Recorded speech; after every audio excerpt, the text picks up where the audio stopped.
Thanks for tuning in. Today we're going to be reviewing the Outbound Lighting Detour front headlight. Outbound Lighting has gained a strong following thanks to their well-engineered lights and optimized beam optics. Although they have primarily focused on mountain biking lights, their previous Road Edition light was very popular among road and gravel cyclists. Today we're going to be looking at the new Detour, which actually replaces that Road Edition light and offers that same beam cutoff with more features and higher battery capacity. You can see packaging is very nice and eco-friendly. Simple cardboard box with the graphics printed directly on there. You can see it's actually made in the USA, which is really strange for bike lights. Most of them are overseas. So go ahead and open up and go over the specs. So retail price on this is $179. So fairly affordable, especially for optimized beam optics. And for an additional $14, you can get this GoPro adapter. It's made in the U.S.A, again, which is quite odd for bike lights these days. Has up to 1200 lumen output from dual Cree XD16 LEDs. They've actually used a camera tripod style mount, which is included with it. It's really cool. So it has a little tab with a cam lock. So nice and secure, and offers really flexible options. You also have USB Type-C charging as well as pass-through charging, so you can run this with an external battery pack and have it keep running. It also has up to 8.5-hour runtime with some really cool modes like an adaptive mode, which actually ramps down to extend your runtime but keep it bright initially. As far as what comes with it, obviously you get the light, you get their clamp-on style mount, which goes right on your handlebars. You can get this optional adapter, which would replace the clamp-on mount if desired. You have the USB cable, so you can see USB Type-C to USB Type-A, and a second USB-C cable, so you can use that to run it to a charger or a second battery pack. You have a little adapter for more narrow diameter handlebars. Instruction manual, which goes over the operation and even the runtime. An Allen key for the installation of the out front mount. And a nice holographic sticker from Outbound Lighting. Now let's go over the weight of the light. There's basically three components. You have the headlight itself. Comes in at 152 grams. You have their bolt-on handlebar mount. That's 42. And you can optionally use the GoPro adapter version to mount this underneath an existing mount. And that's only 22 grams. What sets the Detour apart from other bike lights on the market is Outbound Lighting's no-nonsense approach to bike light design. It's an engineering-forward design, which means the Detour has highly functional design and impressive beam cutoffs. Unlike most bike lights, which have a cone beam, this one actually has this projector-style lens, which really focuses it forward, has a nice sharp cutoff, and ensures all the light is right on the ground where you need it and not in the trees and sky.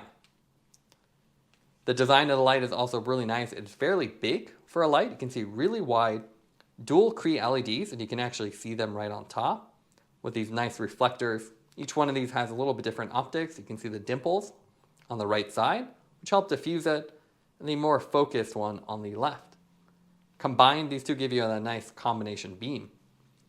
The housing itself is a combination of metal and rubber housing. So the exterior has this rubber coating, and then you have some of the metal fins popping out on top. And what's cool about this is they've actually thought about all the details. So not only does this help dissipate heat, but if you mount this, if you drop this upside down or you have it in a bag, these actually protrude higher, as well as the little surround on the button itself. So that means you won't accidentally turn this on, and you don't need any lockout mode. So nice little feature that keeps it more simple and ensures it doesn't automatically turn on. You have a single button interface, really big power button here. And then you have 4 LEDs underneath it. These indicate the battery status. And then when you switch the modes, it'll indicate which mode you're in. So nice basic interface and really easy to use. You have 4 constant modes to choose from. So low all the way to adaptive. And then you have the commuter mode. So 2 flash modes. If you hold it for 3 seconds when it's off, you can see this is one of the flashes during the day. And then you have a nighttime pulse, which just simply goes up and down. And you can see the LED, once you're in a mode, actually switches to the battery status. So here we have low battery, but when it's fully full, it'll go to all 4 LEDs. On the rear, you have this camera tripod style design. So you have these little edges here, and these go right in the mount. So it's an interesting approach.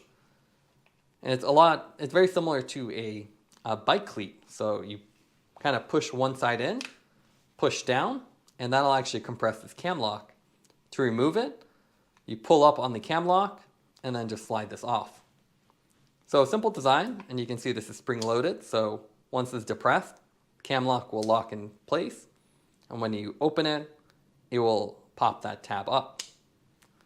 So it's a nice design, and instead of a GoPro, instead of a standard Garmin or GoPro, it lets you mount it forward with everything right on front. You can also mount this on a GoPro using the adapter, so that's a nice option. And because it's mounted on the back, it actually works really well. So you can put this on your out front mount and then angle this appropriately, thanks to this little offset angle.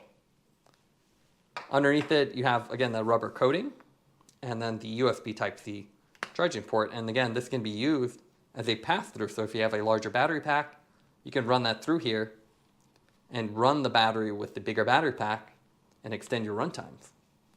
You also have this nice little rubber extension here, and this prevents any glare from coming through, as well as these little orange side indicators. So they actually appear to be separate LEDs, and they help with side visibility. So if you're riding, people will still see you at high angles, which is a nice, thoughtful detail. Here you can see the Detour mounted on our Topeak UTF out front mount. This is with the optional adapter from Outbound Lighting. You can see it's a very big light, it's an all-in-one design, and with that adapter, it really pushes it forward, so it's quite a bit of weight up front. So we did find that the light did move around quite a bit, so you really have to tighten down the thumb screw. Also, removing the light is a little bit clumsy from the mount. It doesn't really release as easily as we would have liked. The Detour has a number of interesting output modes. You have adaptive, which actually ramps down, so it extends the runtime to 2.8 hours. Full 100% high, which is 1.8 hours. You ramp down to medium, which is 65, which is 4.6 hours. And then low, which is good for around town at 45% and 8.5 hours. There's also two flash options. You have the strobe, which is really bright, great for daytime riding, and then pulse, which is a good option for nighttime riding, which ramps up and down and then flashes very quickly. Here you can see some riding footage of the light. Again, the GoPro doesn't really look that great. It is brighter in person, very wide beam, and it actually lights up the entire front section of your bike. So it's really cool. You can see everything in front of you, and it has a very wide beam again. It's almost 2 lanes wide compared to normal 1 lane width. You have a sharp beam cutoff, but you can see that heavy light actually moves around on the mount, so we have to keep adjusting it because at least our mount isn't as tight as we'd like. But if you have it set up correctly, it's very bright and a nice sharp beam cutoff. There's only minimal artifacts in that beam, just at the edges, but otherwise a big improvement over standard lights. Also, it's an all-in-one design, so you don't have any battery packs, wires, or anything. Just put it on front and you're ready to go. And because it's such a wide beam, even taking corners isn't as much of an issue. Typically with the beam cutoffs, you don't really see around the corner, but because this is so wide, you still see it. So it's definitely a nice compromise and a very bright light at an affordable price point.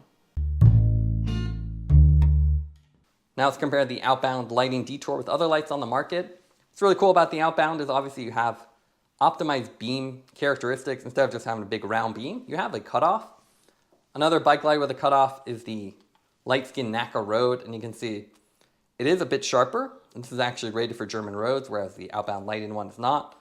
You don't have some of those artifacts here at the top as you have with the Outbound, but double the price. A metal construction on this versus the rubber coating, and it's actually aerodynamic, which is obviously marginal gains, but looks cooler than having a big flat front face.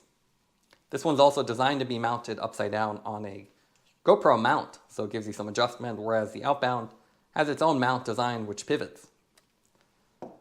When it comes to bike lights, it's really 2 categories. You have basic beams, so a basic round beam. This is the BC26R from Phoenix. You can see just basic round design. So a lot more glare, whereas something like the Outbound doesn't. And it's simpler and something more ubiquitous in the cycling world. There's obviously more affordable removable battery, whereas the Outbound doesn't. Has its own proprietary mount, USB-C. But obviously you don't have the beam dynamics that you have with the Outbound Lighting or the width. So with this one, it's so wide that you get a really wide beam rather than just that focused one. There's also small lights like the NOG Road Blinder 400, More of an urban light, obviously not nearly as bright as the Detour.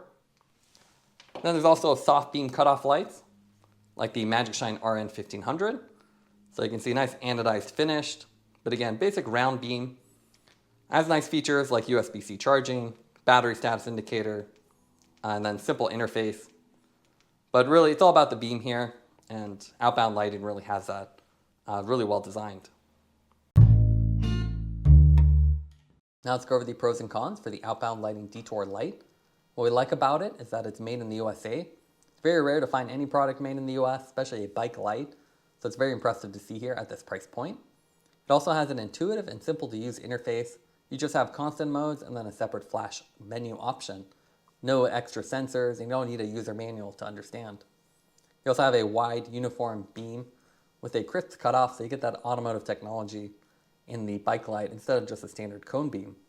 Some of the cons for the light is the fact that it has a large form factor. It's a big light, it's very wide, and with the all-in-one design, the batteries are all integrated, so it's a lot bigger than a standard road cycling light.